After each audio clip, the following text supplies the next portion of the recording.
Olá, companheirada, eu sou a Ana, militante do Movimento Mulheres Camponesas do Paraná, e hoje vou mostrar para vocês um pouco da nossa produção na roça.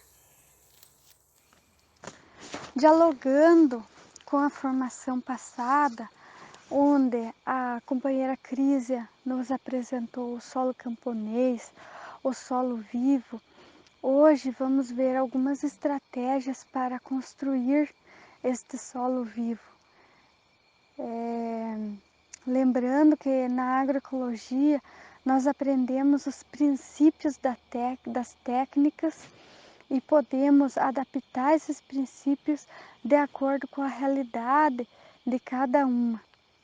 Então, na formação anterior foi destacado que a Ana Primavera diz que um solo saudável vai proporcionar que se desenvolvam plantas e alimentos saudáveis, e após consumir esses alimentos saudáveis, então seremos seres humanos saudáveis. Então por isso que nós temos que pensar bastante, cuidar do nosso solo para que nós tenhamos um solo saudável.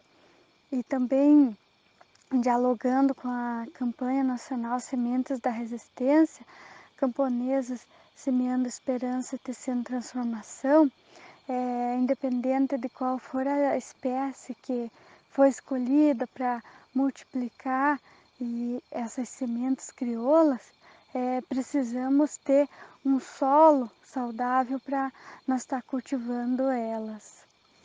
Então, através das estratégias de conservação do solo e diversificação dos sistemas produtivos, pensando no redesenho do agroecossistema com diversas plantas, buscamos o equilíbrio dinâmico do sistema, onde o próprio sistema se autorregula e controla insetos e doenças.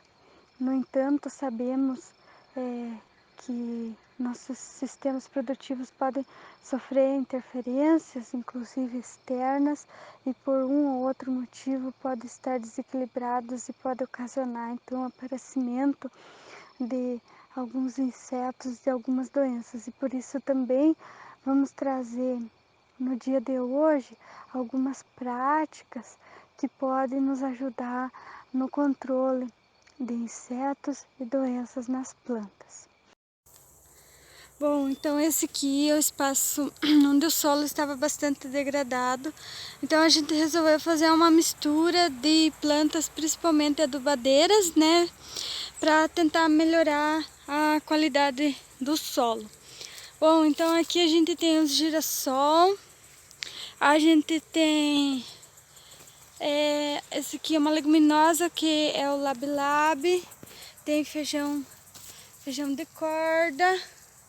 Temos favas, feijão de porco, guandu, crotalária, milheto, enfim, uma grande diversidade de plantas que foram plantadas com o objetivo da cobertura do solo. Então, algumas dessas plantas a gente vai cortando, fazendo manejo, incorporando matéria orgânica. E outras plantas a gente vai deixando para colher semente, então o girassol, as adubação verde, a crotalária, o guandu, o feijão de porco. Dessa forma a gente vai incorporando matéria orgânica no solo e produzindo semente para manter a nossa autonomia com relação à produção. Essa é a roça florestal. Eu digo roça florestal porque ela apresenta tanto elementos de uma roça quanto os elementos de um sistema agroflorestal, como por exemplo as árvores presentes. Então eu vou demonstrar aqui algumas coisas de proteção do solo que nos ajudam então a manter o solo coberto e a manter a umidade deste solo. Então, por exemplo, aqui nós temos uma plantação aqui, temos uns pés de abóbora, Então ele está todo coberto com a palhada das próprias plantas espontâneas, né? Isso vai fazer com que segure a umidade do solo. Então aqui tem também os caules das bananeiras, né? E notem também que é bastante diversificado. Então tem a abóbora, tem inhame. E aí também a gente vai cultivando os adubos verdes. Então aqui tem a mucuna que é uma adubação verde. Então por aqui tá tudo plantado com as adubadeiras, né?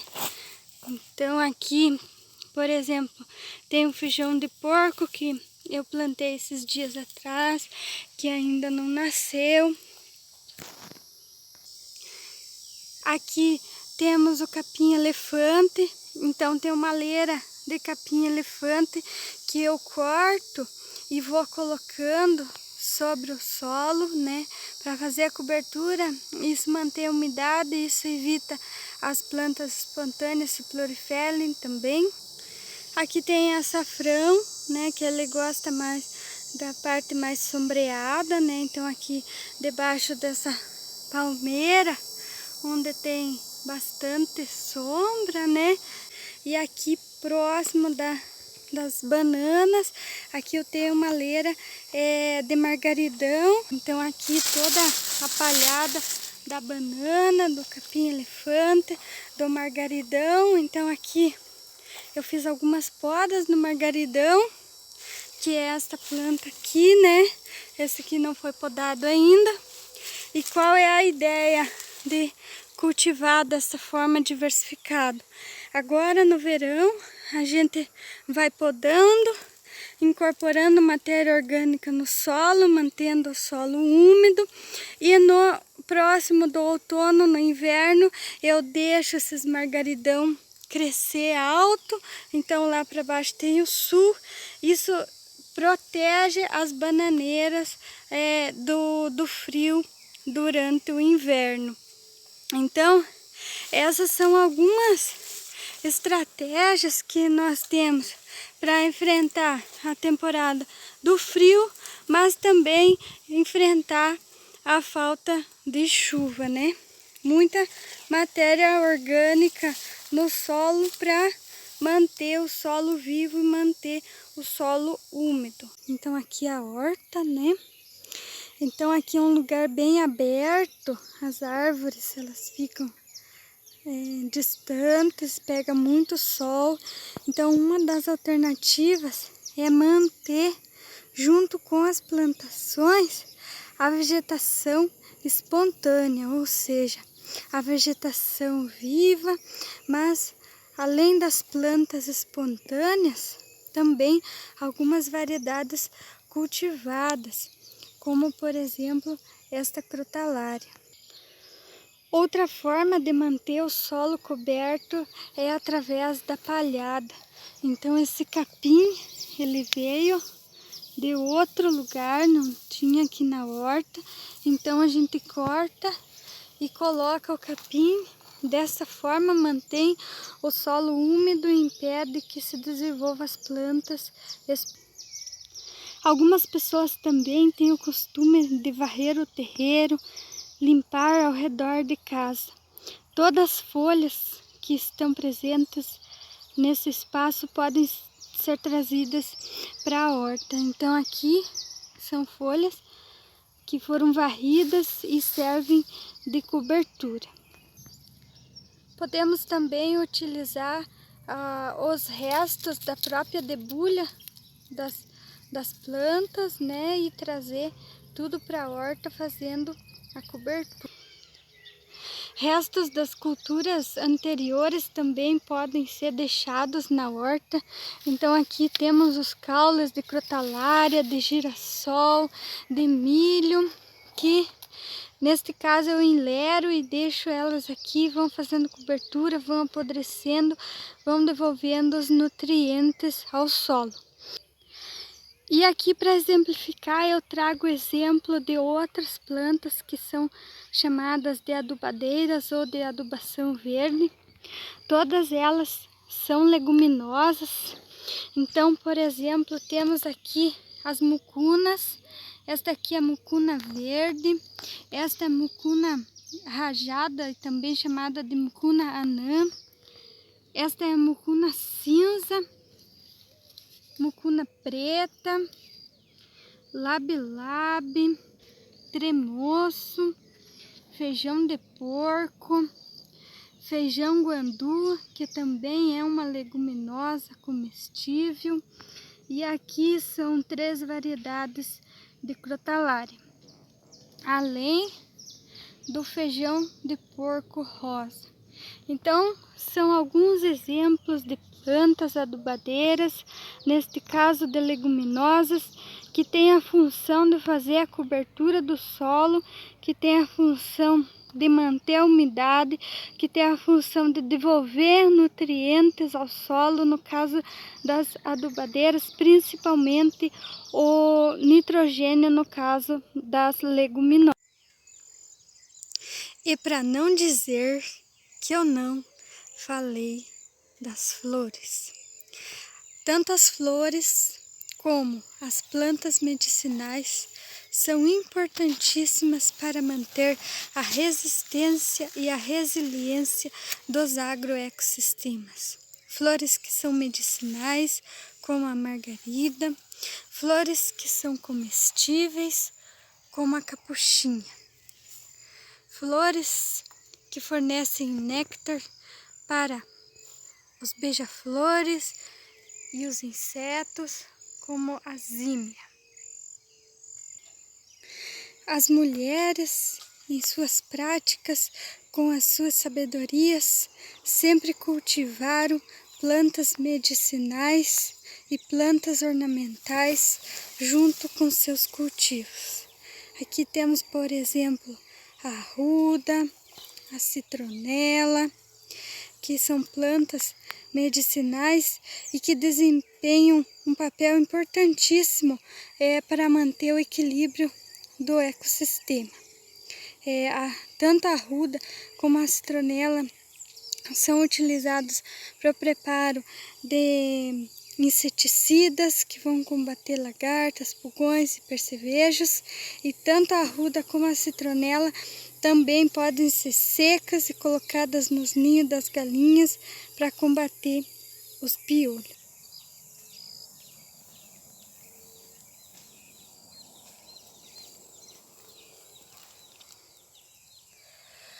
Flores como esta do trigo morisco e do coentro são muito importantes para atrair os inimigos naturais, ou seja, os nossos amigos, que são vespinhas que controlam as lagartas. Essas vespinhas necessitam de néctar e colocam seus ovos nas lagartas, controlando a população delas.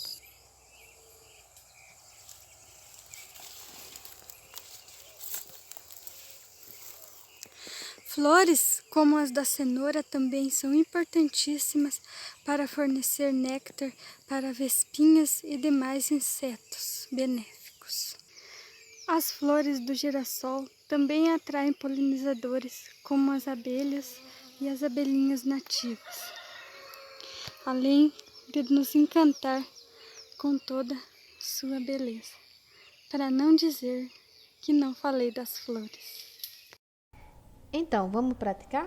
Uma compostagem, adubação verde, cobertura do solo, campo de metragem, implementação do SAF, agrofloresta, como você desejar. Vamos cuidar do nosso solo? Então agora eu vou demonstrar algumas receitas práticas que podem ser utilizadas com a função de inseticidas, fungicidas, como fertilizantes naturais, né, com produtos e plantas que a maioria das companheiras vão ter na própria unidade de produção e vida camponesa. Então, agora eu vou ensinar uma como preparar uma calda inseticida que serve para o controle de pulgão, de lagarta, percevejo, formigas, cortadeiras. Então aqui nós temos a citronela, que é uma planta inseticida, né? A citronela, inclusive, pode ser colocada nos ninhos das galinhas para controlar os piolhos.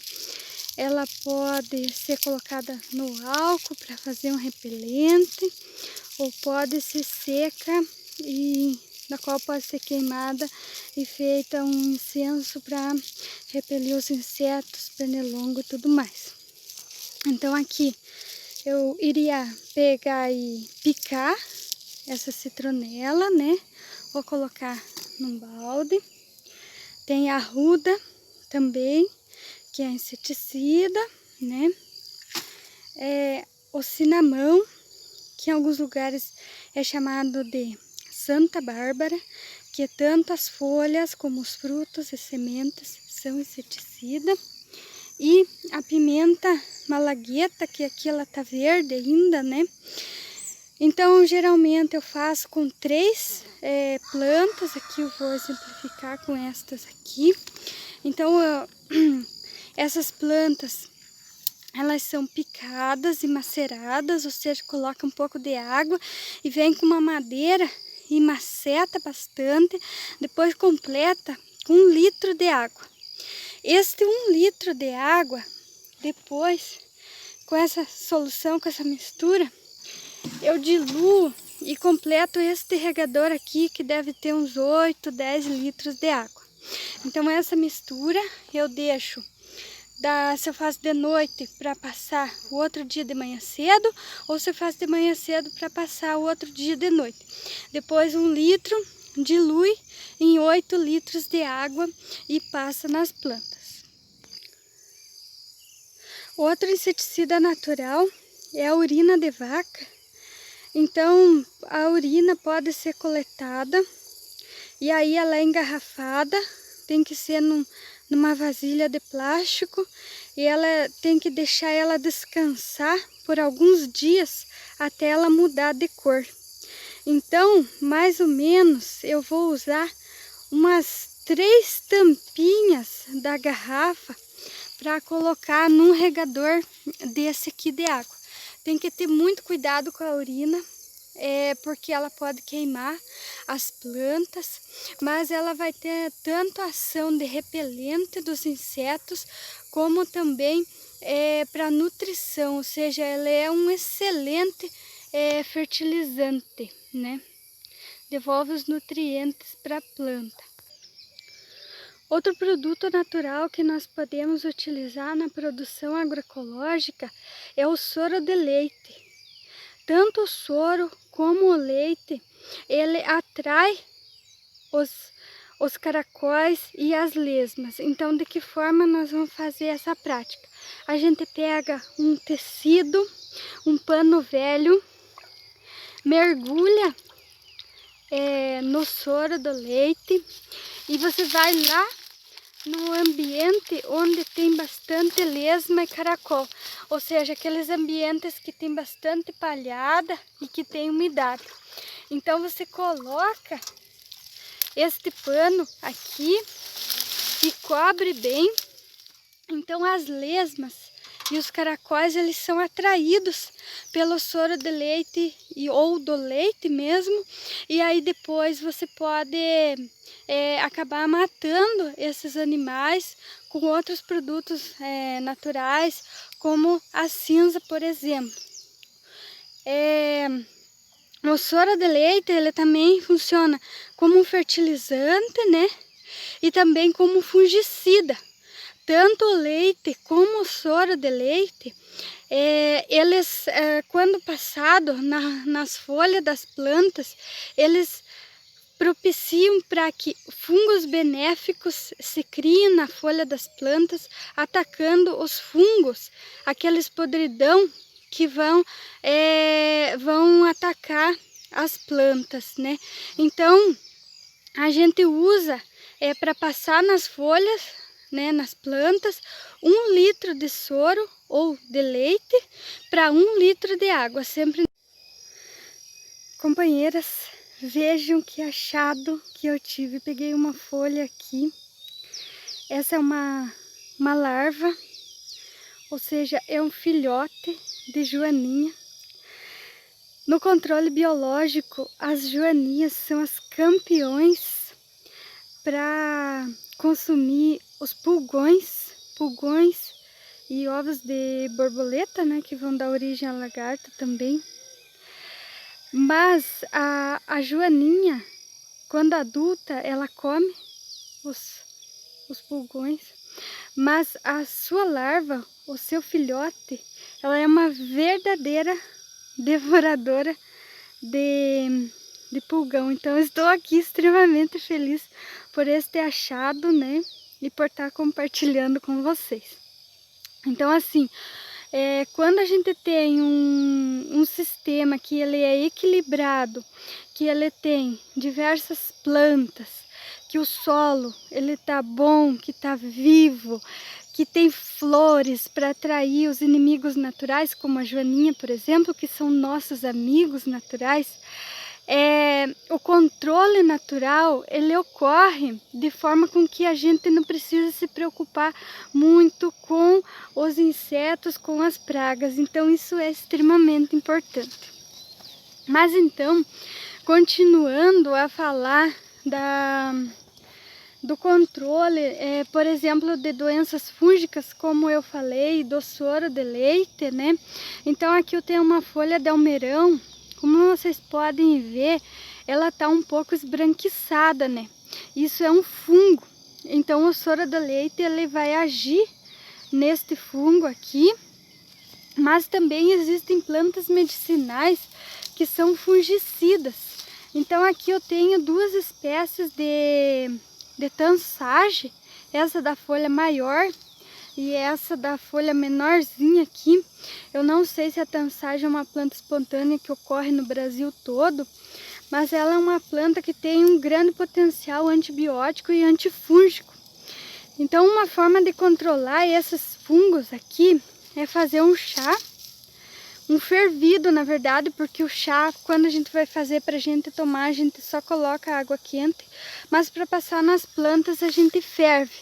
Então a gente pega que nem um maço assim e ferve num litro de água e depois pode diluir em uns 3 litros de água e passar nas plantas. Isso vai fazer com que controle os fungos.